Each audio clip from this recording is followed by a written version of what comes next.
Hello, welcome to um, Unicorn Princess Tarot. So, ito yung reading natin for Ear Sign, Gemini, Libra, Aquarius. Take only what resonates. Bali, hindi po ito magre-resonate sa lahat ha. Kasi hindi naman po talaga ito personal reading. General po ito. So, pwede kang makarelate, pwedeng hindi. Normal yon. Kung makaka-relate ka, pwede rin namang hindi 100%. So, kunin mo lang yung mga magre-resonate at magre-relate sa'yo. At saka pwede magkapalit-palit ang roles depende sa nangyayari sa'yo. So, bahala ka na ilagay ang sarili mo sa sitwasyon. Okay? So, start na natin ang reading. Para sa mga gusto magpa-personal reading, Jing Tarot Reader, search mo na lang siya sa Facebook. Siya yung pwedeng magbigay ng personal reading sa'yo. Let's start your reading, air sign. Wait lang guys ha. Okay, so I'm back. Anyway, kunin na natin yung main energy mo tapos ng person na kakonect mo. So again, this is for air sign, Gemini, Libra, and Aquarius.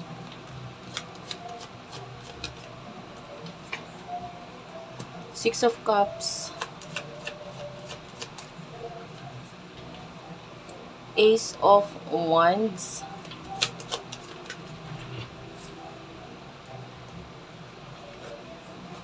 King of Wands.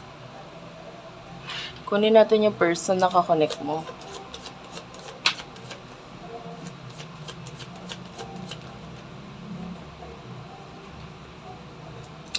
Eight of Pentacles.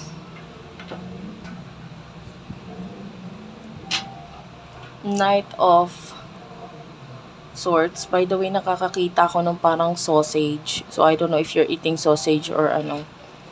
This could be your reading. Just discard. This is Libra energy. Anyway, actually nakakita ko dito ng parang ano parang malapit mo nang makita or makilala itong twin flame mo. This is like a twin flame energy. High chance or yung energy is napakalakas talaga ng twin flame or soulmate energy. Malapit mo na siyang makita or makilala. And sa nakikita natin dito, pwedeng may paghihintay na nangyayari sa ngayon. But, you know, yung person na ito is like the runner in the connection. Or will be the runner sa connection. Honest siyang tao Pero nakikita natin sa kanya kung hindi niya kayang maging honest, kung hindi niya kayang maging totoo at maging tapat, iiwas na lang siya, lalayo na lang siya. Kasi para saan pa na maging honest ako kung balewala lang rin naman kung sasabihin ko yung totoo. So, ganun yung energy ng person na ito. So, kaysa magsinungaling, iiwas na lang siya, lalayo na lang siya. And puntahan natin yung nasa isip ninyo ng person na ito, isip at emotions.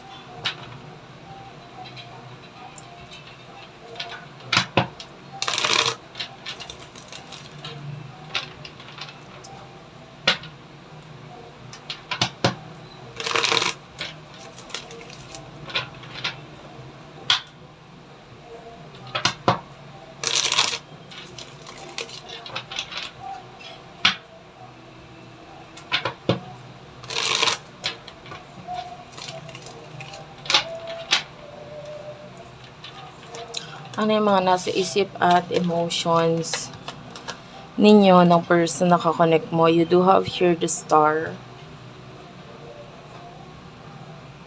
Nine of Wands. Tapos ano yung nasa isip at emotion niya?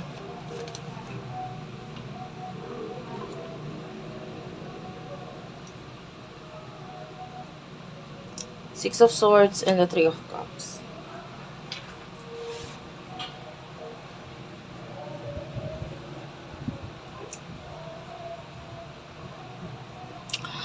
Okay, so the Star is a major arcana. So nakikita natin dyan yung nasa isip mo ngayon is yung goals mo, mga gusto mong mangyari sa buhay mo, pangarap mo, ganyan.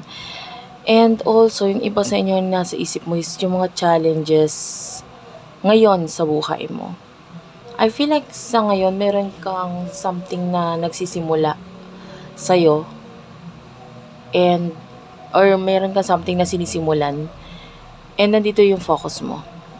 Everything is all about the new beginnings and kung ano man yung mga naging challenges sa'yo, as much as possible, gusto mong iwasan ito.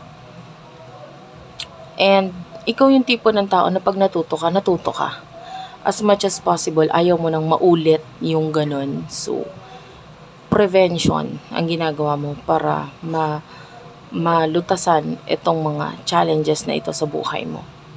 At saka para hindi na siya maulit muli. I don't feel anything sa emotions mo sa person na ito kasi sa ngayon nga sabi ko nga ang focus mo sarili mo.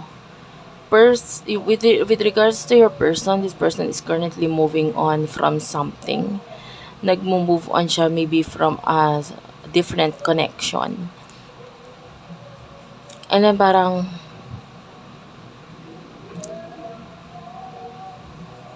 gusto niyang makipag-reconcile sa'yo. If this is a past person, gusto niya makipag-reconcile sa'yo. If this is a new person, nakakakita tayo ng friendship sa inyo. So yeah, regarding the past person, gusto niya makipag-reconcile sa'yo. Okay? Nagpaplano na siya. So what will happen in the near future for the both of you?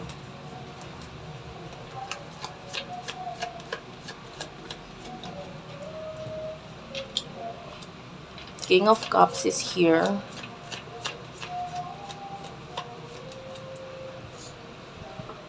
The World.